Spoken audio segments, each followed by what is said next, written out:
Dari pemicunya itu apa tuh? Permasalahannya berarti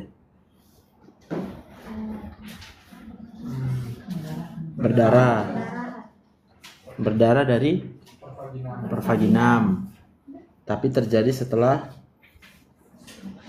apa? Setelah selesai melahirkan ya. Jadi yang perlu kalian pikirkan, kenapa berdarah? Jadi kalau dari sini sumber darahnya dari mana itu? Dari mana? Dari uterus yang pertama. Kenapa uterus bisa berdarah? Karena ada darah. Ya. Kalau nggak ada darahnya sana ya. Berarti kenapa berdarah dia? Berarti pembuluh darahnya kan ada.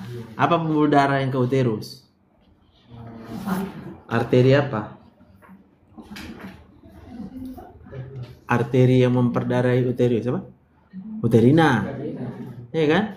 Lalu setelah melahirkan, ketika hamil, pembuluh darah bagaimana rupanya di uterus itu? Hah? Banyak nggak? Banyak lah kan pembuluh darah kan? Supaya apa banyak pembuluh darah di uterus kita? Karena dia memperdarahi kan? Lalu di more info apa itu? Plasenta dilahirkan dengan lengkap ya kan? Berarti bukan dari plasenta kan? Plasentanya bagus. Tapi uterusnya apa? Lembek, tidak berkontraksi. Apa artinya itu uterusnya lembek, nggak berkontraksi? Atonia.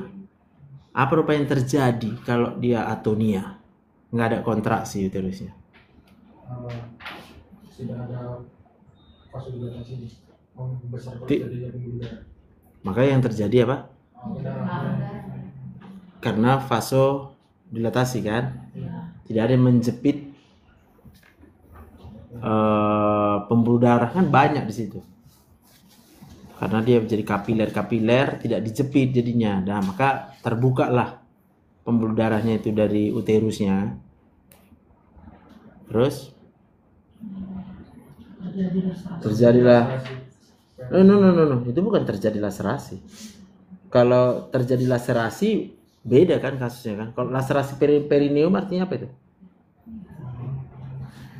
Itu laserasi perineum dari episiotominya kan.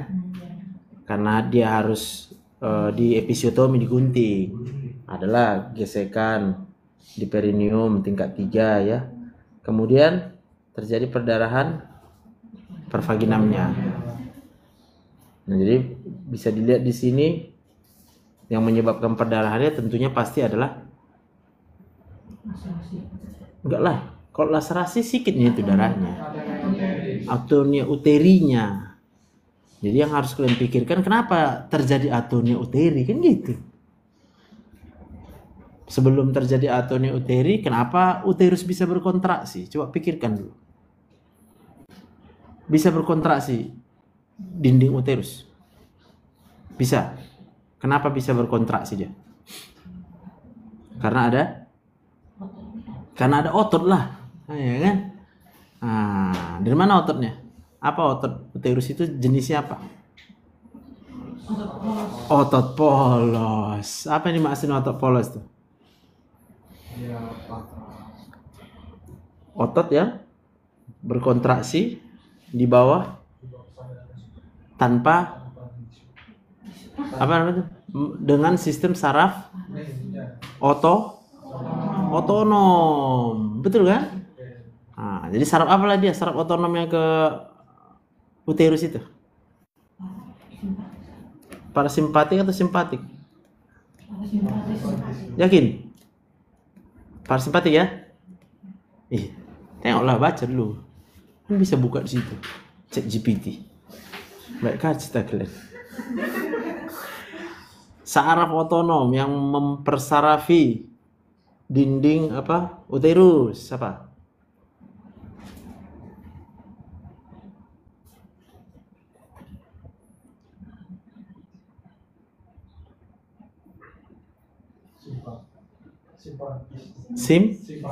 Simpatik, ya kan? Dua, betul. Jadi dia di bawah pengaruh dua. Coba suruh dia jelaskan bagaimana cara pengendalian kontraksi pada uterus.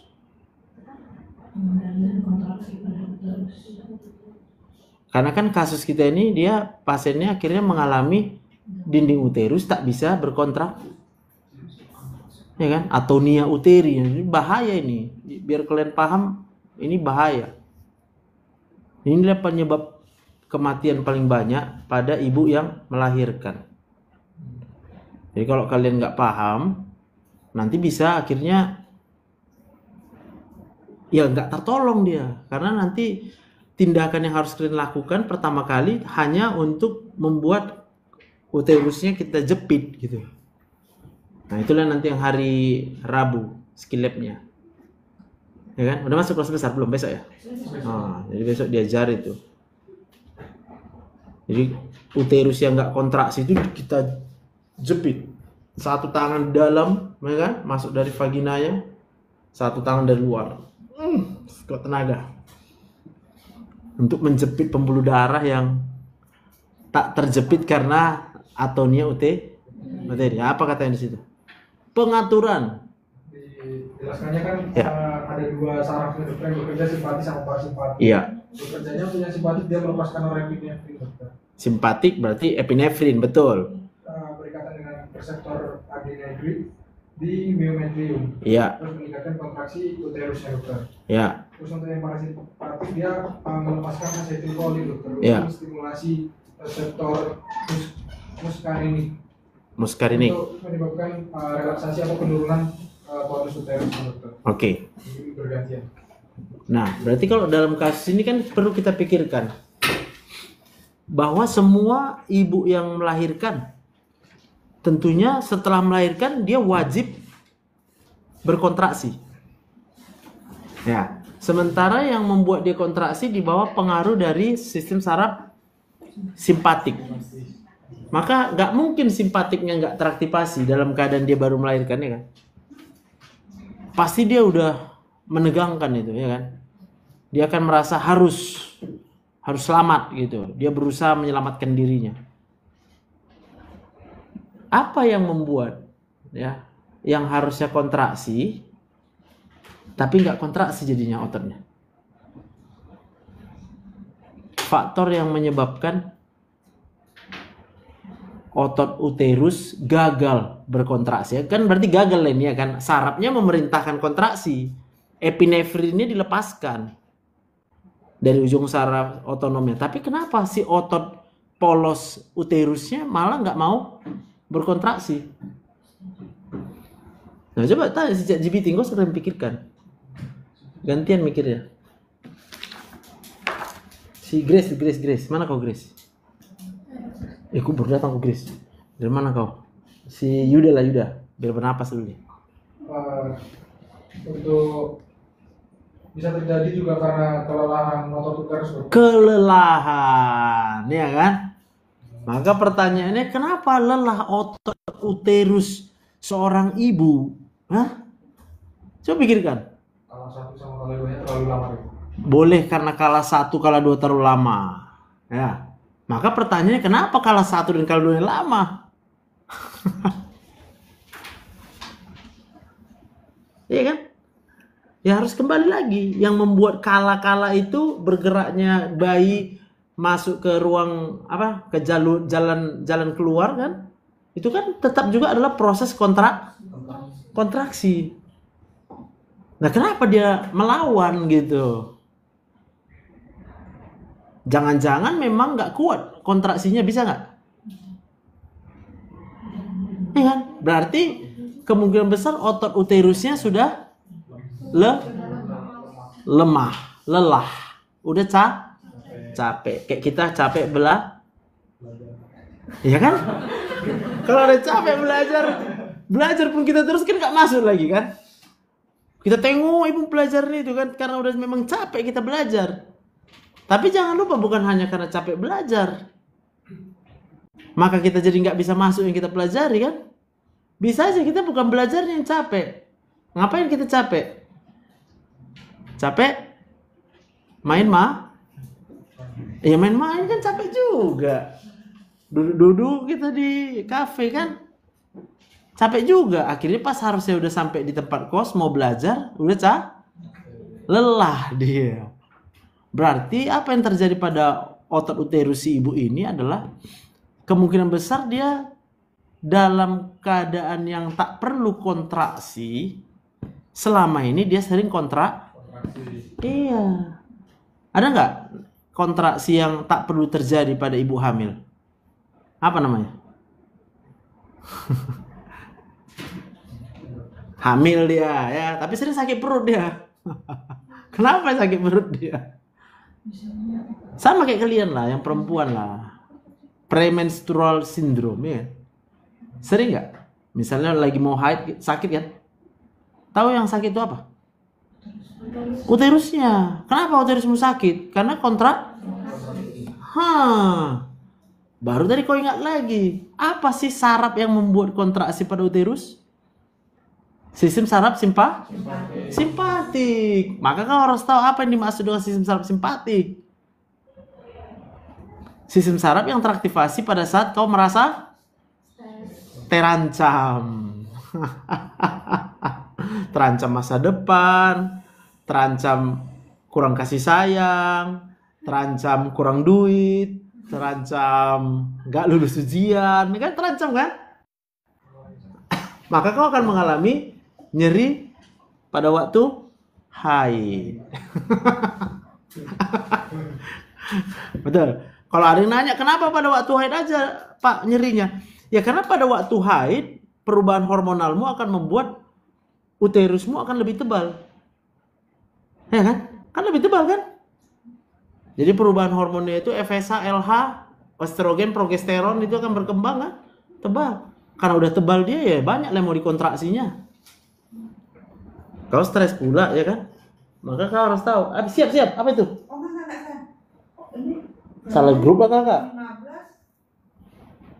Aku enggak tahu di ruang. Nanti tahun 2027. Aduh. Ya. Jadi udah tahu kalian kenapa stres? Ya terancam, betul terancam. Arti terancam itu apa? Keinginan tak sesuai dengan kenyataan. Jadi mana tahu kalian ada di ruangan ini yang sering PMS, maka tanpa kau sadari PMSmu itu adalah kontraksi uterus. Ya. Jadi kalau kau nanti hamil, udah capek uterus kau, berarti kau masuk risiko bisa atonia uteri kau nanti. Makanya ibu-ibu yang hamil disarankan ANC, ya kan, antenatal care kan, supaya dokter obgynnya nanti bisa memperhatikan kondisi psikologismu. Jadi ini kejadian perdarahan postpartum ini banyak pada hidup yang sulit, kehidupan yang sulit. Sulit itu bisa sulit ekonomi, sulit itu bisa kecewa sama suaminya ya kan. Pikirnya kalau udah menikah ya dia, ternyata kenyataannya sebaliknya ya. Maka termasuk juga nanti kalau kita baca atonia uteri juga resikonya kalau dia anaknya banyak. Di situ udah logika kan, anak banyak pun dia udah berulang kali tuh ototnya dipakai untuk kontraksi udah pasti lemah dia. Nah pertanyaannya kenapa dia mesti anak banyak ya kan? Makanya disuruh KB. Gitu. Tapi kayak mana dia mau KB katanya kan? Nggak ada uang dia untuk berkontrasepsi ya kan? Taunya cuma buat anak. Iya ya, bisa ya. Jadi kalau kita baca lagi terus ke bawah, apa lagi katanya itu? Perdarahannya hebat ya. Karena banyak kali nih, ini 2 pembuluh darah besar tadi ke uterusnya kan, arteri uterina. Pada pemeriksaan apa katanya? Didapatkan tensi udah turun, ya kan? 90/60. Biasanya kalau udah gini, ibunya itu udah mulai nggak sadar dia, ya kan? Tahu kok kenapa nggak sadar dia? Octavia mana sih Octavia? Kenapa kalau tensi turun otak jadi nggak sadar dia? Bisa saja dia karena hipovolemik dokter. Hipovolemik sehingga Jadi kan darah itu dok membawa oksigen ke otak. iya. Jadi tidak mencukupi untuk oksigenasinya dokter. Ya. Jadi Pasti penurunan kesadaran dia. Ya. Jadi seringkali nggak kesakitan lagi dia, ya kan? Jadi meninggal dalam damai dia. Iya, diawali dengan ngantuk dia. Ya kan, fly dia. Karena oksigen yang ke otaknya udah turun. Turunnya cukup cepat. Pusat kesadarannya langsung meminta tidur dia. Lalu akralnya dingin ya lah ya kan? Cepat dan halus nadinya kan? Kenapa nadinya cepat dan halus, Intan? Karena kebutuhan supaya Dari mana? dari jantung dia memompa darah terus menerus supaya darah di dalam ruangan jantung itu bisa terpenuhi, tapi karena pendarahan Volume darahnya sudah berkurang.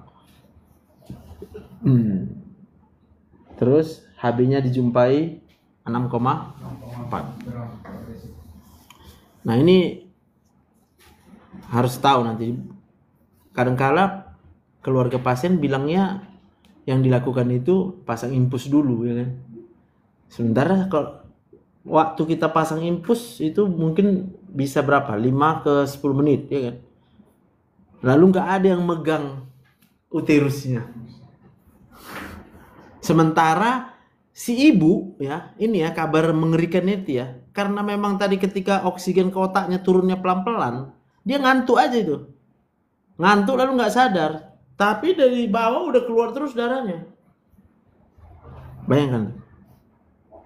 Ya kan? Pas sudah tahu dia udah tertidur, baru heboh. Keluarganya atau siapa, ini kok nggak sadar lagi. Tengok ke bawah, udah darah semua. Yang disuruh kita apa? Pasang hati-hati, jangan pasang impulsnya. Kau lakukan nanti langsung kompresi bimanual itu. Ya, kau tahan itu. Kau jepit dulu, baru kau minta tolong lah. Ya udah tolong lah, siapa? Pasangkan impulsnya, siap-siap trampusi. Karena kalau kita pasang impuls, ya kan? Sementara uterusnya terus berdarah, nggak ada yang menghentikan pendarahannya, sampai habis darahnya. Nggak akan mungkin cairan infus yang kita masukkan, darah yang terbuang ini soal. Nggak mungkin bisa terselamatkan itu. Itu makanya kalau persalinan harus dikawani dia, ibu hamilnya. Ya, kalau udah ngantuk dia, udah ada sesuatu lah itu. Jangan sepelekan. Ya, berarti sudah mulai terjadi penurunan oksigen ke otaknya. Ya. Ada pertanyaan?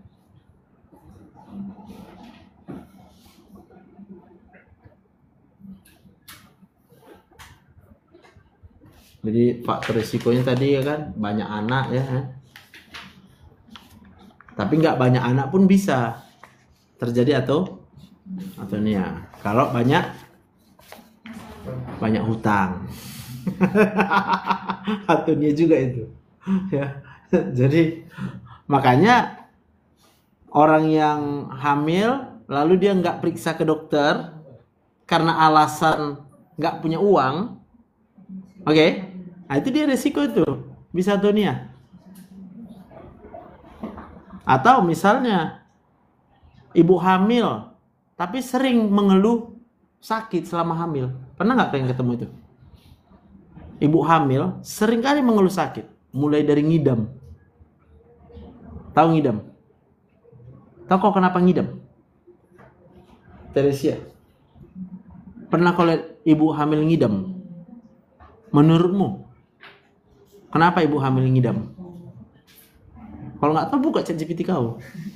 Kau pikir-pikir kamu nggak tahu nanti. Hiperemesis, ya kan? Hiperemesis gravidarum. Karena hormon beta HCG meningkat. Kenapa meningkat beta HCG-nya? Kau buka ChatGPT, makanya. Nah, kalau kita Terus saat hamil karena kadar hormon estrogen dan kolesterolnya meningkat drastis ini mempengaruhi pusat nafsu makan dan fungsi mata otak. ya, kenapa meningkat drastis dia tahu dia.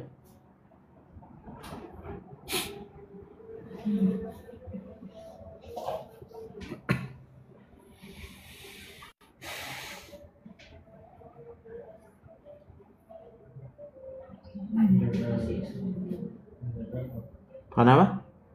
Di sini untuk HCG berfungsi stimulasi korpus luteum pada kuning Si beta HCG, betul. untuk menjaga janinnya tadi gitu dokter, di endometrium tetap tebal. Berarti kenapa harus dijaga janinnya ya kan? Berarti dalam keadaan terancam janinnya ya kan? Terjadi sinyal ancaman di situ. Menghambat kontraksi uterus yang bisa menyebabkan keguguran. Sampai bahkan bisa buat kontraksi uterus kegugur. Maka balik lagi tadi, kontraksi uterus itu tadi pengaruh faktor saraf apa? Simpatik. Kenapa saraf simpatik teraktivasi? Karena BTT. Tahu kan yang BTT? Butuh tati tayang.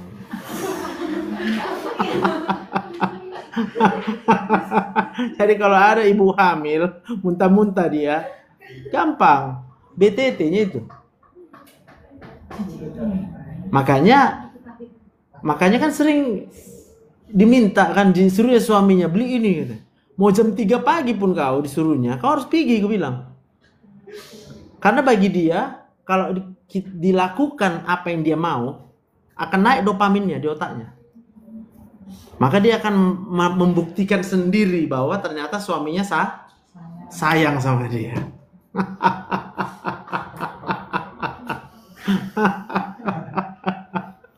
Jadi kalian dokter nanti harus tahu gitu. Mau ke dokter umum kayak, mau ke dokter obgyn kayak nanti, terserahlah. Kau harus tahu, semua penyakit itu adalah terjadi ketika aktivasi sistem saraf otonom yang berlebihan dari yang simpatiknya. Stres dia. Ya. Karena kalau dia sistem saraf parasimpatik itu kerjanya adalah untuk rest and digest, ya. Kalau dia simpatik kan fight or flight, lawan atau melarikan diri dari kenyataan. Contoh misalnya, kau punya suami nanti, tapi kau kecewa dengan suamimu. Maka kalau ditanya, kau mau apa? Pasti jawabannya adalah yang pertama, mau suaminya berubah. Setiap keinginan, kemauan, kalau tidak disertai dengan kenyataan seperti yang dia inginkan, maka dia akan stres. Terjadi aktivasi simpatik di situ. Maka kalau ditanya, gimana biar sembuh? Ya kau terimalah suamimu apa adanya. Gue bilang, kan kau yang mau menikah. Mau kayak mana bersuamimu? Kau terima aja dulu, gue bilang. Kalau nggak kau terima dia padanya, sama aja kau akan mengaktifkan sistem saraf simpatik, debar-debar terus jantungnya, ya kan? Paru-parunya vasokonstriksi, oksigen nggak bisa masuk. Ya kalau itu masuk darahmu tapi sedikit oksigennya, masuklah dia ke janin kan? Maka si janin kan punya reseptor sensor oksigen juga di badannya. Dia akan mengirimkan sinyal stresnya akan dia kirim. Maka beta HCG-nya naik. Ya, gitulah. Jadi kalau kalian harus paham, semua penyakit itu dari stres pikiran. Oke? Kalau pun ada nanti pasien kalian nggak mau nerima, nggak apa-apa, ya udah, cukup kalian bilang aja. Lalu kasihlah obat. Tapi bilang tidak ada obat bisa menyembuhkan stres pikiran. Selama dia masih stres pikirannya, selama itulah dia akan perlu obat. Kalau dibilangnya aku nggak ada stres, kata ya udah nggak apa-apa, minum aja obatnya sampai sembuh, bilang. Semoga cepat Kau pun tahu nggak mungkin menyembuh. Mungkin obat menyembuhkan. Coba tanya dulu kau, Gabriel. Mungkinkah obat bisa menyembuhkan penyakit? Kau bebas jawab. Mau kau bilang mungkin, tapi kasih alasan. Mau kau bilang nggak mungkin, kau kasih alasan. Kayak mana caranya obat bisa menyembuhkan?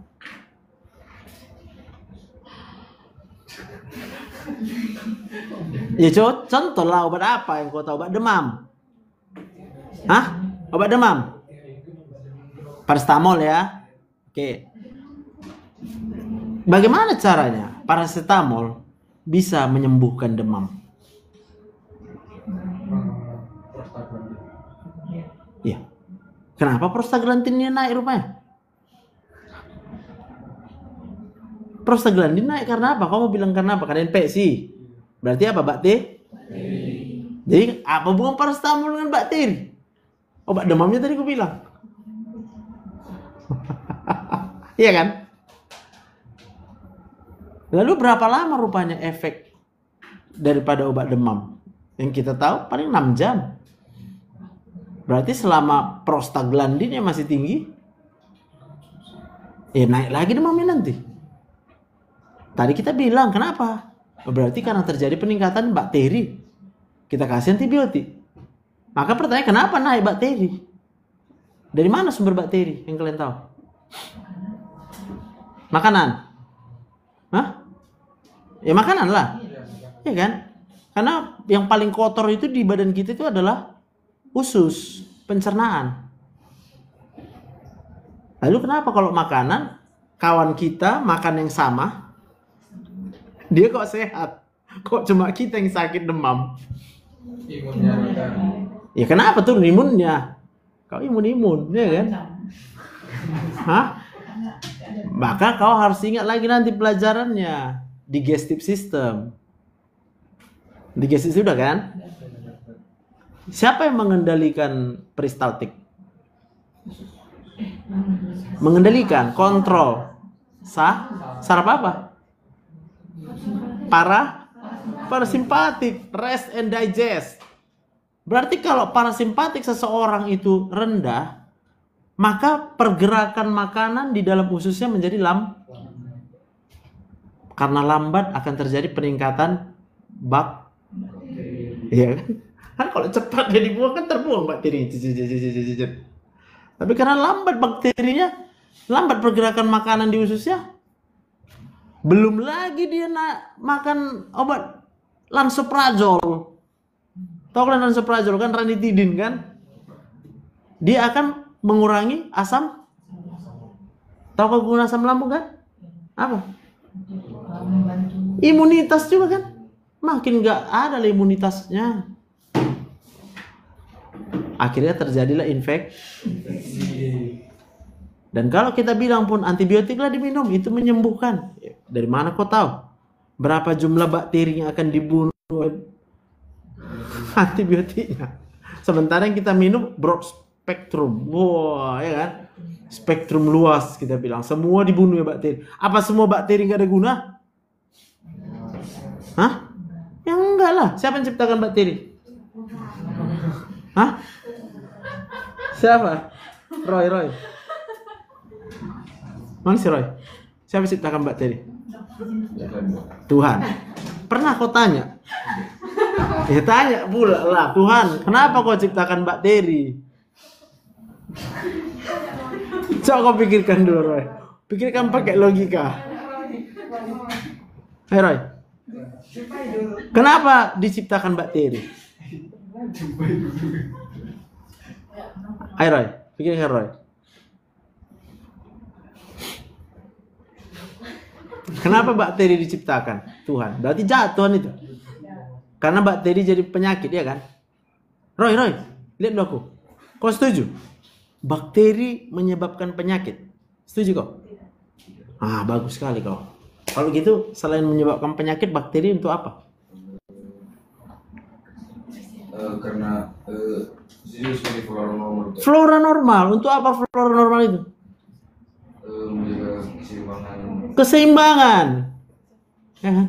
Metabolis. metabolisme. Supaya jangan menumpuk apa? Sampah. Jadi penghancur sampah itu kan bakteri. Makanya sampah di dunia ini tidak menumpuk. Padahal terus kita buang sampah. Karena ada bakteri. Tetapi kalau jumlah bakteri ini menjadi tidak balance, baru dia akan menyerang tubuh kita. Kenapa diserang tubuh kita ya? Jawabannya cuma satu, karena imun kita menurun. Kenapa imun kita menurun? Karena iyalah, apalagi. Jangan kalian sepele dengan stres. Kalau sekarang kalian sepele dengan stres karena badan kalian belum sampai menunjukkan gejala penyakit. Kenapa belum sampai menunjukkan gejala penyakit? Karena walaupun kalian ada stresnya, stresornya ada, penyebab stresnya ada, tapi masih ada juga dalam hidup kalian yang membuat kalian bisa happy. Kalian masih punya orang tua, orang tuanya baik, ya bersyukurlah punya orang tua gitu. Ya. Kalian masih bisa datang ke kampus. Sampai di kampus ada AC-nya, enak, sejuk, ya kan? Enak kan? Masih ada enak-enaknya. Tapi kalau sempat hidup, udah nggak ada lagi enaknya. Apa yang terjadi? Antara dua lah. Kalaupun dia bilang nggak stres lagi dengan keadaan, ya karena berarti udah mulai gila dia. Ya hanya orang gila yang nggak memikirkan lagi apapun kan? Tapi kalau dia masih berusaha memikirkan, barulah terjadi aktivasi simpatik yang berlebihan, ya kan? Naiklah asam lambung. Tadi kalau dalam kasus kita ini apa? Mulai yang perempuan mengalami premenstrual syndrome, ya kan? Nyeri haid dia, gitu. Jadi kalau ada kalian yang nyeri haid, ingatlah, berarti ada stres yang tidak bisa kalian tangani, ya, atau terlalu banyak jumlah hal yang buat stres dibandingkan yang buat kalian happy. Tapi aku cuma mau bilang, jangan berharap happy dari orang lain. Karena semua orang pasti, kenapa mengecewakan setiap orang?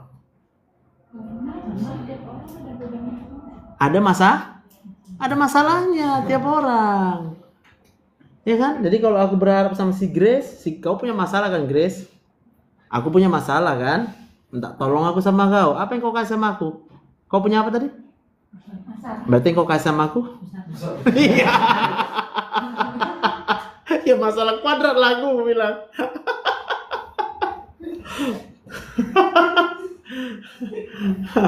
Tapi jangan pula kita bilang, udahlah aku nggak percaya lagi sama siapapun, ya kan? Lalu kita cuma percaya sama diri kita sendiri. Karena nggak mau percaya sama siapapun. Loh, kau bisa buat apa? Ada bisa kita buat. Jadi kalau kau udah nggak percaya sama siapapun, ya kan? Si Hepin, mana si Hepin? Sama siapa kau berharap? Gitulah. Dan kalau kau berharap sama Tuhan aja, kabarnya sih ya, Tuhan memberkati kita. Nah, karena lagi nggak kita ingat pun Tuhan. Menurut kalian Tuhan ingat sama kalian atau enggak? Nah, itu. Masih bernapas kita, ya kan? Tidak bisa kita buat napas. Oke? Apalagi katanya partus yang lama. Jadi sama itu, partus yang lama kenapa? Itu tadi ya, udah lemah. Ya. Kontraksi ototnya sudah lemah. Nggak mungkin karena simpatiknya yang lemah. Simpatik mana bisa lemah? Saraf simpatik akan terus itu memberikan sinyal. Tapi efektornya si ototnya nggak kuat lagi. Ya, kalau kalian pernah lari atau jalan kan otot di kakinya kan kerja terus tuh. Kalau disuruh pun kita, ya iya kita bilang, iya lari pun aku. Tapi kita bilang kita mau lari, kita kirim sinyal ke otot, tapi ototnya udah nggak bisa lagi respon. Paling kita bilang, iya larinya aku ini, kita bilang. Dalam pikirannya. Tapi ketika ototnya disuruh lari, udah nggak mau lagi. Udah nggak bisa dia. Ya. Lalu apa lagi katanya? Solusio placenta, itu yang sering. Kenapa dia solusio placenta itu apa? Tentang menutupi Jalan lahir. Placenta yang menutupi jalan. Nah, sehingga itu yang membuat nggak maju-maju kan? Nggak bisa dia. Dikontraksikannya pun uterusnya sampai capek uterusnya. Gitu. Ya, maka risikonya dia jadi atau. Lalu kadar HB bisa juga katanya. Kalau rendah HB, apa dampaknya rupanya? Kalau kurang darah ibu hamil, kenapa dia malah berisiko jadi atonia uteri? Gangguan koagulasi. Kadar HB, gangguan koagulasi, kadar HB. HB lu, trombositnya yang mempengaruhi koagulasi ya kan? Ya HB gunanya bawa apa? Oksigen perlu nggak untuk kontraksi? Ya udah. Jadi, nah iya, efisiensi kontraksinya jadi nggak tercapai. Makanya nggak boleh HB-nya kurang pada ibu hamil kalau dia mau melahirkan, mau kayak mana pun, mau seksio kayak, mau lahir normal kayak ya. Karena sama, ya, sama-samanya itu bisa terjadi atonia uteri, ya. Terus apa? Jenis dan uji silang darah. Oke, itu kalau misalnya pada resus-resus itu ya. Penyakit resus ya. Jadi kalau ibunya resus positif, ya, anaknya ternyata resus negatif. Nah, itu bahaya. Ya. Karena kalau bercampur darahnya. Kemudian gangguan fungsi pembekuan darah. Nah, itulah baru berikutnya, gangguan fungsi pembekuan darah dia. Nah, ini harus diingat DD-nya. Ya. Supaya bisa kita bekerjanya cepat. Karena kalau kita nggak cepat mengatasi atonia uteri, mati gitu loh, mati. Ibunya mati. Ya, anaknya boleh selamat, ibunya mati. Ya kan? Yang senang siapa? Kalau kau jujur kali kau bilangnya, yang senang suaminya.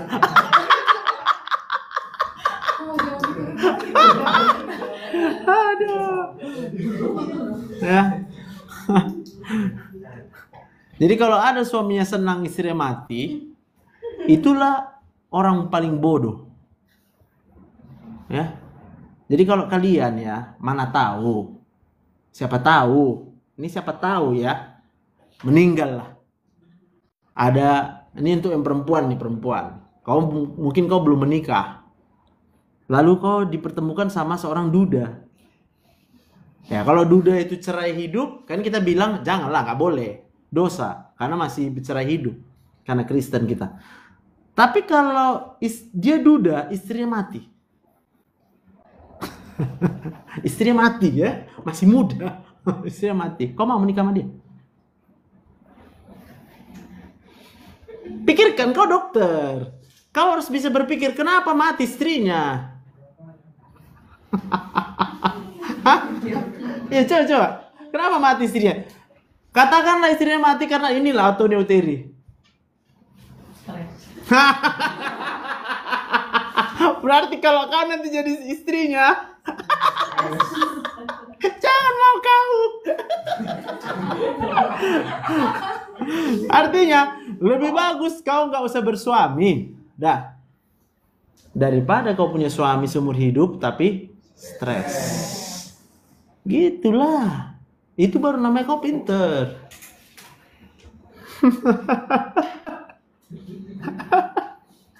Itu ya tujuan pelajaran atonia uteri ini. Ya.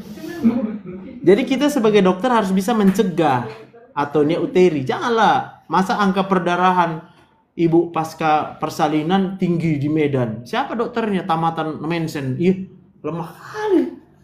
Berarti dokter tamatan Mensen nggak bisa mencegah atonia uteri. Bilang lemah lah. Maka kalau ditanya kenapa lemah, ya itu tadi lah. Duda yang mati istrinya pun dikawini. Biar dia jadi duda. Nggak urusan kalian itu. Ada nanti yang bilang itu kan, kasihanlah dia. Udahlah kau kan nggak ada suamimu, kau aja kan sama dia. Kau lama dia bilang. Kalau menurut pengalamanku sebagai dokter belajar aku di Nomensen dulu bilang, penyakit itu karena stres. Udah, titik. Nggak dia yang stres, mamanya yang stres. Nggak mamanya yang stres, bapaknya yang stres. Gitu, jadi harus pintar kalian. Ya. Cocok. Mana lagi? Ada pertanyaan? Udah jam berapa nih? Udah mau 1 jam ya kan? 1 jam pulang nih kita. Lama-lama. Kesimpulannya kan cuma beberapa tadi. Jangan stres gitu.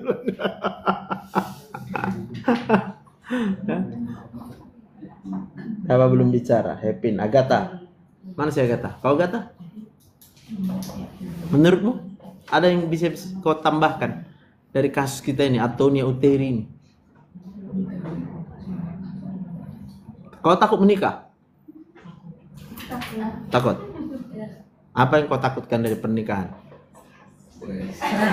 Enggak lah, suami gitulah, suami yang mengecewakan kan? Jadi kenapa kau bisa takut suami mengecewakan? Semoga bukan karena kau alami lah ya. Nengok di medsos. Iya, sama. Nanti ya. Ya. Kalau udah nikah itu kan kayak harus bergantung gitu. Bergantung sama siapa? Sama Tuhan Yesus kau bergantung biar gak kecewa. Jadi kau tahu sumber stresmu. Kita pasti stres kalau bergantung sama manusia.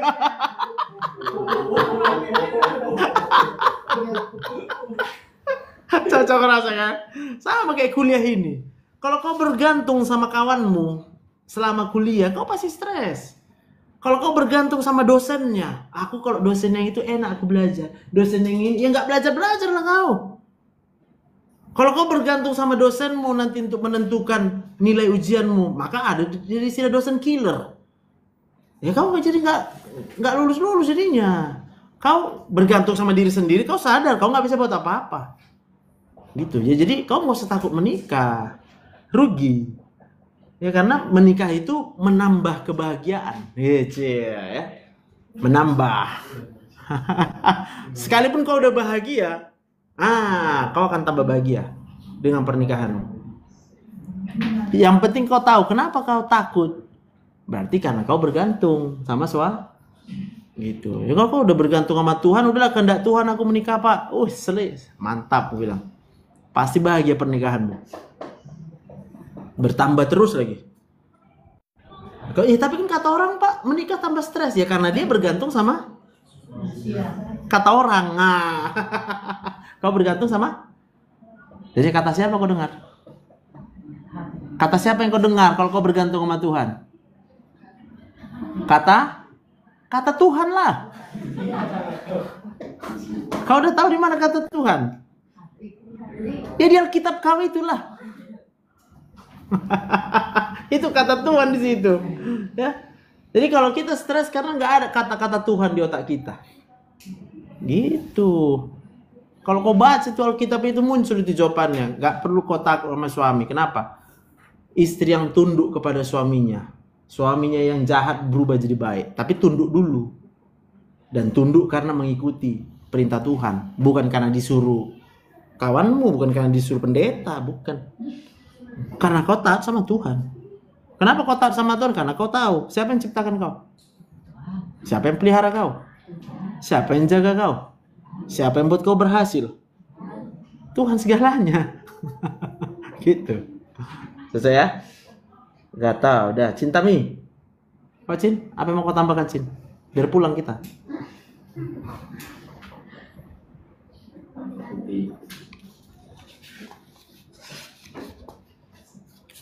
Cukup.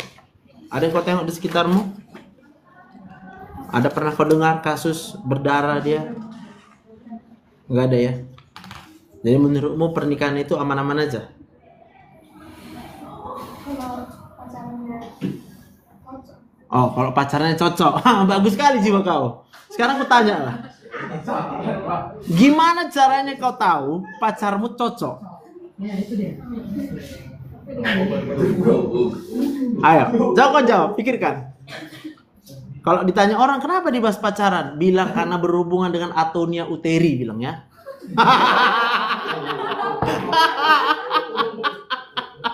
Ya, coba pikirkan. Dari mana lah kau tahu? Menurutmu yang cocok kayak mana? Kau udah punya pacar? Oke, berarti kau udah punya ekspektasi kan? Kayak mana yang cocok? Ya udah kalau gitu tutup dalam doa gitu. Oke, kalau itu adalah jawaban terbaik, ya. Nggak ada jawaban lain dari situ. Tapi kalau kau misalnya nggak tahu apa kehendak Tuhan, misalnya lah datanglah sama kau laki-laki 3. Yang mana kau pilih? 3 nih. Di depan kau ada cowok 3 nih. Yang mana kau pilih misalnya? Dari mana kau tahu itu kehendak Tuhan atau enggak? Karena gue telanjang. Hah? Ini nih. Kalau ditanya dia beriman atau enggak, Bisa aja bohong semua ini 3 ini. Kau percaya Tuhan? Percayalah dek, katanya. Padahal supaya kau pikir dia udah dibilang orang ini 3 percaya. Mana yang kau pilih? 3 percaya Tuhan. Mana sih semua kau pun jadi poliandri. Yang mana kau pilih? Ayo. Ini ngeri nih, memilih dari yang kayaknya baik semua. Kayaknya baik.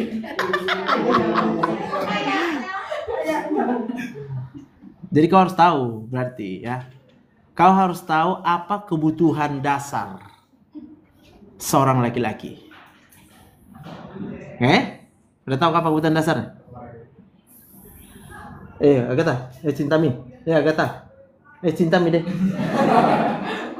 Apa kebutuhan dasar laki-laki? Hah? Ayo Agatha.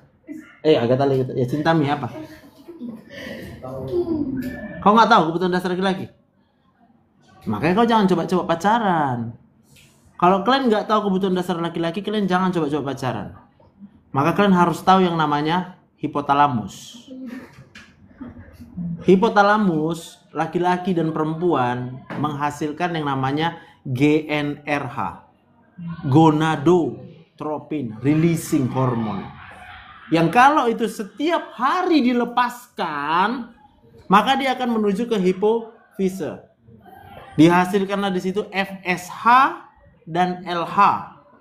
Lalu pada laki-laki FSH dan LH-nya menuju ke testis. Maka akan dihasilkan testosteron. Kalau testosteronnya naik, dia mau apa? Libidonya naik.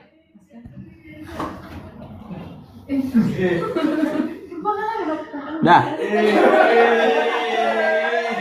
tadi aku bilang Lepas. Ada. Jadi kalau kau tengok laki-laki, kau harus tengok manusia yang sedang libido.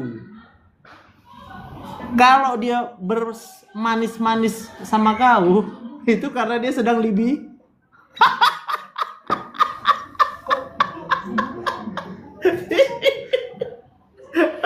Kau paham? Lalu, apa bedanya kalian sama perempuan sama laki-laki? Kalau pada perempuan kan nggak punya testis kau. Maka perempuan testosteronnya selalu dalam keadaan rendah. Karena testosteron yang dihasilkan untuk perempuan itu paling dia berasal dari kelenjar suprarenal. Sementara laki-laki juga punya kelenjar suprarenal. Jadi udah double testosteronnya. Kalau kalian, dia akan bekerja ke ovarium. Terjadi apa? Pematangan sel telur, tidak diproduksi testosteron. Sampai nanti mulai terjadi pematangan. Nah, atau ovulasi. Di sini akan terjadi tambahan testosteron sama kalian. Maka kalau pada perempuan, libido kalian itu cuma 1, paling 2-3 hari lah yang betul-betul libido. Kok rasanya pengen ya? ada hubungan seks itu cuma 3 hari. Makanya kalau sama pacar kalian nanti jangan kalian kasih tahu kapan kalian haid. Dimanipulasinya kalian nanti. Oh ini lagi libido kawan ini. Hah?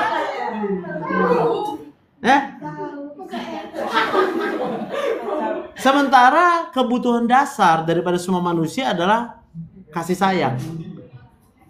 Nanti dikasih sedikit sama kalian kasih sayang, melayang kalian. Sayang kaulah segala-galanya untukku. Langsung kalian pikir laki-laki itu adalah yang terbaik untukku. Astaga. Kuserahkan diriku kepadamu. Kau bilang nanti. Udah, paham Coachin? Jadi cara mengujinya, langsung kau suruh orang ini 3. Bang, kapan abang ajak aku nginap di hotel? Kita 2 aja bang. Kalau langsung dibilang oke deh, udah pesan lah bang dulu. Kau suruh dia pesan, booking terus bang bilang. Tanggal berapa bang? Sebutkan. Dikasihnya sama kau tanggal sekian ini deh. Langsung kau putuskan. Berarti mau dia dari kau hanya itu aja. Jadi kalau dia bilang percaya Tuhan, gak ada cerita itu gue bilang. Selama laki-laki itu tidak respect sama kalian, kalau kalian diperlakukan seperti itu sebelum menikah, sama aja kalian membuat diri kalian itu tidak direspek. Kenapa? Laki-laki setelah dia berhubungan seks, itu testosteronnya kan udah habis tuh. Maka akan muncul karakter asli dari laki-laki. Dia disuruh mau lemah lembut pun nggak bisa, karena dia pun nggak ada dorongan lagi gitu untuk lemah lembut. Anggap. Maka jangan pernah mau hubungan seks sebelum nikah. Kalian pasti akan menderita. Kalaupun udah sempat, bertobatlah. Kalau laki-laki nggak perlu bertobat, nggak ada bekasnya. Kalau kalian nggak perlu bertobat, tetap aja kalian kayak gitu, nggak apa-apa. Yang perlu ku ajari hanya perempuan ini. Supaya nggak sampai dapat predator. Gitu ya. Jadi makanya kenapa dulu waktu pacaran baik kita bilang, kenapa setelah menikah kok jadi tukang mukul, tukang marah, ngamuk-ngamuk, paham kan? Karena setelah dia dapat libidonya itu, selesai sudah. Hanya itu yang dia mau. Selanjutnya dia kembali kepada karakternya sendiri. Maka kalau ditanya, apa hubungannya sama tutorial hari ini Pak? Atonia Uteri bilang. Berhubungan dengan tingkat stres. Jadi kalian harus tahu itu. Ya. Janganlah pula kalian nanti dokter objin kalian pula kena Atonia Uteri. Ya kan miris sekali tuh. Jadi kalian akan ketika ANC ditanya juga, lihat psikologinya. Pasien kita itu psikologi itu bukan hanya bidang orang psikologi itu. Dokter itu harus punya pengetahuan psikologi yang mendalam. Kenapa? Karena psikologi itu berhubungan dengan sistem saraf otonom ini. Nggak bisa. Kita nggak bisa menyembuhkan pasien pakai obat. Kau hanya bisa menyembuhkan pasien kalau pasienmu sadar. Menyadarkan pasiennya sekarang. Sadar nggak pasien itu bahwa semua penyakit karena stres.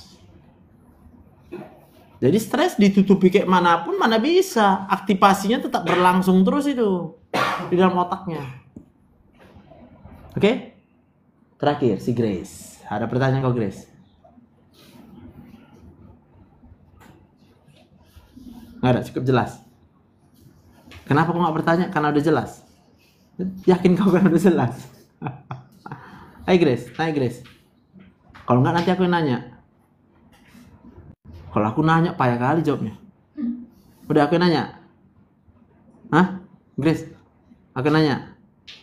Oke, siap. Maka pertanyaanku gampang. Kenapa lah kau sedih? Gampang kan? Coba pikirkan. Aku bertanya kepadamu, kenapa kau bersedih?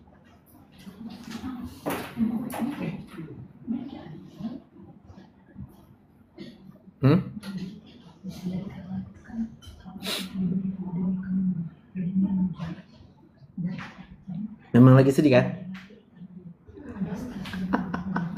Kenapa kau nggak semangat? Memang lagi nggak semangat kan? Udah, kau jawab aja yang kedua. Kenapa kau nggak semangat? Karena kan lain kan, POV-nya kan beda kan, Dek kan? Ini apalagi kita lihat ya kejadian kemarin itu ya. Kalian tahu kan kejadian kemarin itu mahasiswa itu ya, yang suicide ya. Iya, Timothy itu ya. Ngeri tuh. Itu sih karena ya memang benar salah pembuli. Pembuli itu salah, tapi disayangkan sekali. Kalau apa kata orang kau masukkan ke otakmu. Karena otak manusia ini adalah penyimpan memori. Dan kamu harus tahu ada hubungan antara korteks dengan talamus. Wow, namanya corticothalamic pathway. Itu apa aja yang kau simpan di korteksmu pasti terhubung ke talamus. Jadi kalau aku bilang kau nggak semangat, berarti udah kau simpan di memorimu. Ada sesuatu yang nggak kau suka, kau jalani sekarang. Yang pasti karena aku tahu kita sekarang seharusnya sedang belajar, berarti kau nggak semangat belajar. Kalau kau nggak semangat belajar, berarti karena kau nggak suka belajar. Kalau kau nggak suka belajar, bisa jadi karena kau suka yang lain. Apa ekspektasimu? Kalau kau memang datang ke sini karena mau belajar, kau pasti akan semangat. Ya gitu maksudnya. Paham ya Grace ya? Jadi supaya kau kenali dirimu. Kita masih bisa ngomong gini, selamatin semua mentalnya. Ya, jangan biarkan mental kalian itu hancur lah. Ya, itu sangat disayangkan itu. Kalau dunia ini pasti mengecewakan lah. Percayalah. Dunia pasti kecewakan kau. Maka kau jangan berharap sama dunia. Kau jangan berharap harus jadi kaya baru dihargai. Jangan. Ya, biar bilang sama kalian. Jangan kalian berpikir aku harus jadi kaya biar dihargai orang. Akan kecewa kau. Kau harus jadi dokter spesialis yang begini baru dihargai orang. Jangan itu kau harapkan. Kau berharap aja sama Tuhan. Kalau Tuhan berkehendak kau jadi spesialis, apa aja yang Tuhan mau terjadi sama kau. Gitu. Bukan karena kau supaya dihargai orang, bukan supaya kau itu dihormati orang, enggak. Kita enggak kejar itu lagi. Kalau kau mau sehat mental. Tapi kalau orang yang mentalnya sakit karena dia kejar itu semua, validasi, pengen dianggap orang, padahal dia lupa dia itu udah hebat. Gitu. Kau tahu kau hebat? Grace? Hah? Kau tahu kau hebat enggak? Nggak tahu? Oke. Kau Yuda? Kau tahu kau hebat Yuda? Hah? Tahu nggak? Nggak tahu. Kau Octavia? Tahu. Kenapa kau tahu kau hebat? Karena sampai sekarang bisa bertahan. Kenapa kau bisa bertahan? Mengharapkan diri sendiri dan percaya sama Tuhan. Diri sendiri bisa ngarap apa kau? Di situ kejar Tuhan menanti. Kau nggak bisa mengharap sama dirimu. Iyalah. Karena orang yang kalau berharap sama diri sendiri sebenarnya karena tolol, gue bilang. Tolol nggak? Tolol lah. Biar aja kalian sakit hati kalian, gue bilang gitu. Tapi harusnya kalian tahu, iya, siapa yang ciptakan kita? Sebelum kita mikir, nggak bisa mikir kita udah Tuhan yang ciptakan kita, nggak bisa ciptakan manusia. Berarti kalau orang berharap sama diri sendiri karena tolol. Tapi berharap sama orang lain jauh lebih tolol. Kita tololin gitu ya. Ya kan? Gitu. Jadi kamu hebat karena kamu tahu sama siapa berharap. Udah, gak usah sedih kalian. Semangat aja kalian belajar. Ya. Baca nanti bukunya. Dan dari buku apa kalian ambil nanti nih? Bahasa Inggris ya? Textbook ada textbooknya? E-book ya? E-book of Jin ya? Oke? Terus kalian punya kan menterjemah pakai, jangan Google ya, pakai yang ChatGPT AI. Menterjemah itu pakai AI paling bagus. Ya. Kalau dari Google langsung Google Translate dia masih agak ada nggak nyambung-nyambung nanti. Sebenarnya kalau kalian punya yang Canva yang berbayar, translate-nya Canva jauh lebih bagus. Karena si Canva ada AI translate. Yang bayar. Kau. Oh, yang bayar lah. Kalau yang bayar itu dia 800.000 sekarang setahun. Iya, enak. Jadi kalian tinggal buat aja, kumpulin dulu semua bahasa Inggris. Kumpulin aja dulu semua, baru tinggal klik translate jadi. Gambar pun gambar bisa ditranslate sama si AI. Hebat. Tapi AI Canva ya. Contoh misalnya kita punya bagan. Ini ada kata-katanya tapi bahasa Inggris gitu. Pakai itu. Jadi nggak usah gambar ulang kita. Nggak kita gambar ulang dia bagannya itu. Keren lah. Ya. Tetean kalian. Patungan bayar. Ya. Kalau patungan satu kelas kan bisa beres ya. Satu kelas berapa kelasnya? 100. 77. Bayar 10.000 ya satu orang. Punya Canva khusus tamu kalian 2022. 23 kan? 22 kan? Iyalah. Setahun pakai di situ semua. Siapa mau buat translate masuk ke akun itu kan, ditranslate kan. Beres. Oke, cukup dulu ya. Ada pertanyaan? Ya ada? Cukup? Berarti kita jumpa nanti hari Kamis untuk yang ini ya, tutorial 2 ya. LI-nya semua lah. Ini LI-nya. Nanti aku kasih. Ada 9 ya. Oke. Kehamilan multigrafida makrosomia, apa tuh makrosomia itu? Berat badan. Berat besar ya. Bayinya terlalu besar. Jadi waktu dia mau masuk ke jalan lahir jadi sulit. Kontraksi, capek otot uterusnya. Kemudian plasenta sulit dilahirkan. Nah, termasuk ya plasenta yang sulit lahir ya, sulit dilahirkannya. Kenapa plasenta sulit dilahirkan? Karena kontraksi. Udah lemah juga gitu. Kalau misalnya kita asumsikan kontraksinya bagus, ada memang. Apakah ada plasenta yang sifatnya sulit dilahirkan? Berarti previa, berarti letak. Kesalahan pada letak plasentanya. Lalu ruptur perineum tingkat 3 ya. Itu tadi ruptur perineum tentunya karena iyalah, kenapa laserasi dia? Ya kenapa harus diepis dia? Itu tadi ukuran bayinya besar. Ya kan? Ukuran bayinya besar atau udah mulai lemah otot uterusnya. Sehingga mau nggak mau harus dilonggarkan jalan keluarnya gitu, ya. Lalu misalnya dia terjadi shock hipovolemik ya kan, atau HB yang rendah tadi juga termasuk ya. Oke, aman. Silakan berdoa.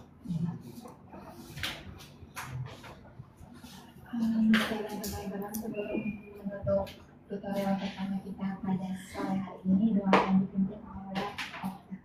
Baik dokter dan teman-teman, mari kita bersatu dalam doa. Saya akan membawa dalam agama Kristen yang lainnya, saudara. Barang kita ke dalam kerajaan surga, segala puji syukur kami datang ke dalam Bapa pada sore hari ini karena Engkau masih memberkati kami hingga tutorial pertama yang kami ini telah selesai. Bapak, sebentar lagi kami akan berpisah dari ruangan ini karena Engkau memberkati kami pribadi lepas pribadi hingga kami sampai ke tempat tujuan kami masing-masing. Kami banyak dosa untuk kita segala dosa yang kami perbuat. Kami berdoa hanya dalam nama Yesus Kristus dari Tuhan. Amin. Amin. Thank you. Sampai jumpa.